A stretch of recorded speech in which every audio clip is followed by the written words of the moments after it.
May I help you?" "No, thanks, it's light." Marina quickly placed her bag on the top shelf and only then looked down at the man sitting in front of her. He was quite handsome, with a pleasant smile and intelligent blue eyes. The stranger appeared to be about 40, the same age as her. Nevertheless, this was not a reason for hasty introductions, especially since Marina did not want to talk to him. Maybe a few years ago she would have been happy to chat with such a man as her neighbour. But now she just wanted to sleep, to shorten the flight time. She couldn't wait to go home, where her beloved husband George was waiting for her. "Do you want to sit by the window?" the man asked. Marina gratefully smiled and nodded. She was not going to continue the conversation with her neighbour, despite his kindness, but he started talking again. "My name is Stephen, and you?" "My name is Marina," the woman said, and realizing that she could not avoid the conversation, continued, "My father was a captain of long-haul navigation and spent his whole life sailing the seas and oceans. My mother and I waited for him at home. He dreamed that he would have a boy who would also become a sailor, but I was born. That's why I was named that. But Marina didn't have time to finish because Stephen's phone vibrated instantly. He apologized and answered the call. "Yes, Mummy. Yes, don't worry, everything is fine with me. I'm already on the plane and can't talk for long. Of course, as soon as I land I will definitely call you back. Okay, Mum. Kiss you, hug you. I love you very much too." Finishing the conversation, Stephen smiled. "You probably think I am a classic mummy's boy. Don't apologize. I would have thought the same, although in reality everything is a little different. My mother has been living in Spain with my older sister for 5 years now. Recently, she had a jubilee, 80 years old, and I couldn't help but visit her, although I fly there twice a year anyway. I am a late child, so my mother is more attached to me than necessary, but you probably understand her. Is it inherent in all mothers?" "I don't have children," Marina said, turning away so that Stephen would not notice the expression on her face, and he, succumbing to an impulse, put his hand on hers. "I'm sorry. I didn't mean to be rude." "But at least you have your parents, and that means you're a child to them," Stephen said, but Marina looked him straight in the eye. "I don't have parents either. After the injury, my father had to forget about the sea and ships, but it was simply unbearable for him. On land he couldn't find himself, so he didn't live, but existed. It only lasted 2 years, but to him it felt like an eternity.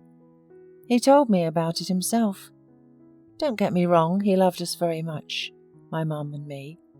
He gave me a good start in life and helped me get a prestigious profession.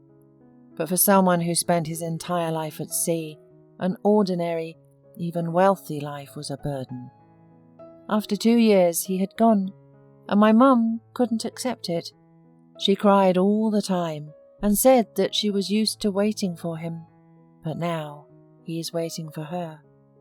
Marina sighed. "My mum outlived my dad by only 40 days, and her last words were, 'I don't want to make him wait.' She just faded away, like a candle in the wind." "Such a sad story," Stephen said. "I've never heard anything like it. Although after my father's death, my mum also never remarried, despite having admirers. She's charming, elegant and intelligent, even at such an old age." Marina nodded. "It turns out that our parents were lucky to have found the love of their lives and carried it through all these years." "Yes, I'm not like them," Stephen admitted.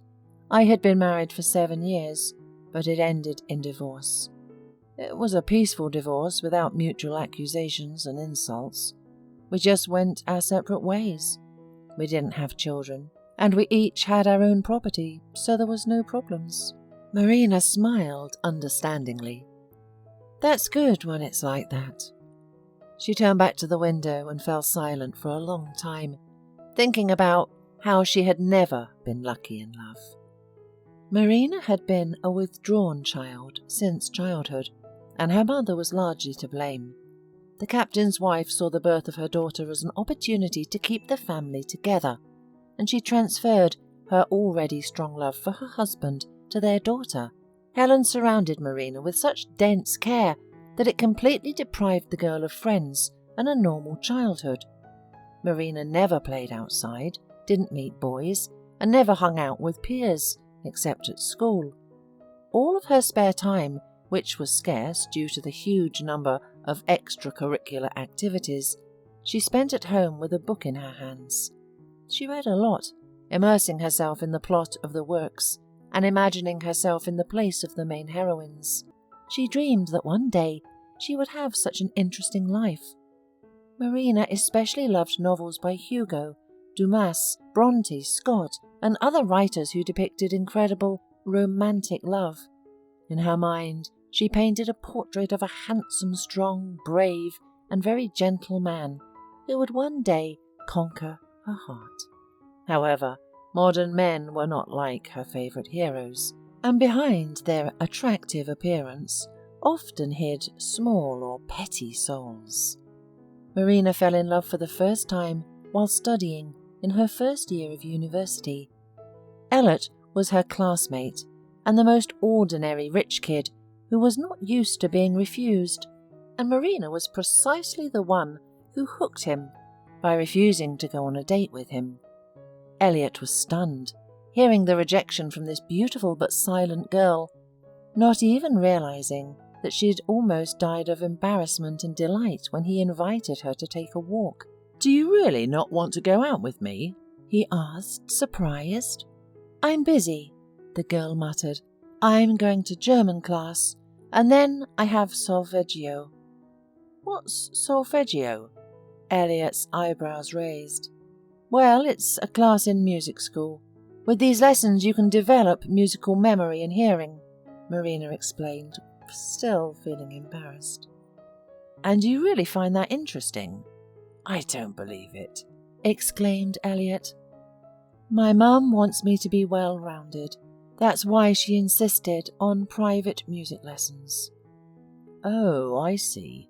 Moms are like that. Listen, have you ever skipped class?" Marina shook her head. "Then let's do it right now," Elliot suggested, taking her hand. Marina helplessly looked back at the classroom, filling with students. "They'll manage without us," Elliot laughed and decisively pulled her along. They spent the whole day together, trying almost all the rides in the park, having lunch and dinner at cafes, and even kissing in a dimly lit cinema, forgetting about the film they came to watch. When she finally got home in the evening, Marina, impressed by the day, fell onto the bed, and Elliot's image came to her mind again. He was kind, attentive, caring, and so handsome. Marina fell in love with him head over heels. Finally, she met him, her prince, and now she would be happy with him for the rest of her life. Even her mother, who watched her closely, couldn't do anything about her daughter's infatuation. Elliot had completely swept Marina off her feet, and so it was more painful for her to find out that she had trusted this handsome man in vain, because he quickly grew cold towards the naive girl after achieving what he wanted. He preferred clubs, countless one-night stands, car races through the city at night, wild parties with friends, and in the midst of his bright life, Marina seemed boring and dull to him. "Do you no longer love me?" she asked him one day, peering into his eyes with her own grey ones, beneath which shadows had appeared. "I've never loved you," Elliot replied with a smirk. "You made up this nonsense yourself." Marina shuddered, as if he had struck her. Elliot had expected her to throw a tantrum, to plead with him not to leave her, to confess her love. Instead, she simply turned and walked away, not even glancing back once. He never found out about her pregnancy, and no one, not even her mother, suspected Marina's secret. The girl found a doctor who helped her get rid of the problem. At that time, she didn't even know that she had permanently lost the chance to become a mother. Marina spent several days in bed after the operation, deceiving her mother with a common malaise.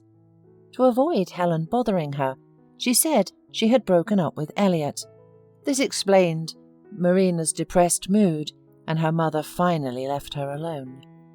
Marina devoted herself entirely to her studies and paid no attention to Elliot anymore. She managed to get over him, but part of her soul remained forever scorched. Now, after so many years, Marina thought that she should have acted differently and kept the baby.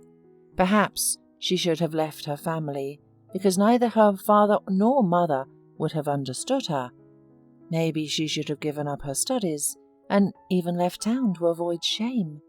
However, Marina, who had grown up in hothouse conditions, was not equipped to face life's challenges, so she gave up in the face of difficulties. Why was she remembering all this now? Marina didn't know. In fact, she had never forgotten it and had never forgiven herself for her actions. After Elliot, she couldn't trust anyone for a long time, until Lionel appeared in her life.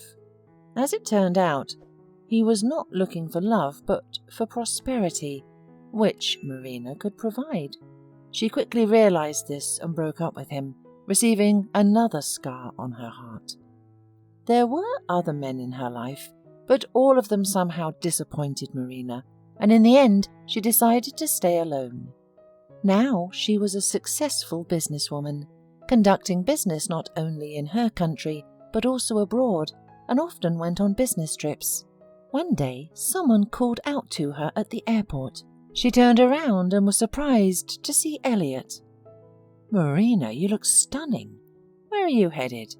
He couldn't hide his admiration. "To Japan." Marina was not happy about this meeting, but she looked at her former love with curiosity. Elliot's business was clearly not going well. He had gained weight, was unshaven, and his shirt was clearly not fresh. "And you?" she asked. "I'm not going anywhere. I work here," Elliot replied. "I see. Well, Elliot, sorry, I have to go." "Marina, maybe we could meet up?" She shook her head, like before, turned around and left. He stood there for a long time watching her go and thinking about how many years ago he missed the chance to be with this gorgeous woman. As if in reward for the newly experienced suffering, Marina met George immediately after returning from the trip. He worked as a system administrator and had recently arrived in her city. He approached Marina on the street to clarify the location of the address he needed. They started talking and decided to continue their conversation in a cafe over a cup of coffee. Longing for love, Marina trusted this feeling again, and it did not fail her. For several years now, she and George have been together and happy. Although Marina provided for her family, her husband endlessly showed her signs of attention, brought breakfast in bed, met her at home with a delicious dinner, gave flowers and small but pleasant gifts. Remembering this, Marina smiled, and Stephen noticed it and thought, "What a beautiful but sad woman." However, when she starts to smile, her face lights up like the sun. But when the plane landed, he couldn't resist and offered to exchange phone numbers with Marina. "I'm married." She shook her head and left, getting lost in the crowd. Marina didn't call George to warn him about her return, and was very surprised when she arrived home and saw him getting into the car with another woman. He leaned down to a stranger. Was it for a kiss? Or maybe just to adjust the seatbelt? Marina couldn't see what was happening in the car, but an unpleasant feeling overwhelmed her. George, not wasting any time, got behind the wheel and drove off without seeing his returned wife. Marina went up to the apartment and immediately noticed the mess. The bed looked as if someone had danced on it, and there were dirty dishes on the table, clearly set for two. Marina picked up the phone and dialed her husband's number. "Hey, honey!" exclaimed George. "How are you doing? I was just about to call you. Are you okay?" "Yes, and you?" Marina tried to sound calm. "I'm fine too. I just took a shower. I'm about to go to bed. I'm sitting on our bed and thinking about you." "No, George. It's me sitting on our bed." There was silence on the other end of the line. "Have you arrived? When?" George finally asked. "Just now. We missed each other outside. I saw you with another woman. George, can you explain what's going on?" "I'll be right there," he replied and hung up. Half an hour later he arrived and explained everything. "Marina, I have a son. That woman Isabel is her mother. I didn't know about him. She hid her pregnancy from me. Also, we were together only once before you. Recently she found me and started demanding money. Isabel and I have nothing between us. But the boy, I can't abandon him. He has some health problems. I'm renting a place for them and paying for his treatment." Marina understood, but didn't know how to react. After a few days, she demanded that George take her to Isabel and their son. "Okay," George agreed unexpectedly quickly. "I'll just warn Isabel. That's okay, right?" An hour later, Marina and her husband approached a door covered in dirty leather, and George pressed the doorbell. The doorbell was opened by a scruffy old woman in a greasy robe. "Come in," she nodded. "Danny's there. He's sleeping." Marina approached the couch, suffocating from unpleasant smells, and leaned over the small, skinny boy who was sleeping soundly. George stood beside her. "So, do you believe me now? Where's his mother? And who is this woman?" Marina asked. "Isabel went to get some medicine, and this is her mother. Do you want to know anything else? Because it's better to leave now and let Danny sleep." Marina headed for the exit, and the old woman hurried after her. "When are you taking him?" she asked. "We'll take him, but I need to talk to my wife first," George replied. The woman looked at him bewilderedly, but he had already left the stairwell.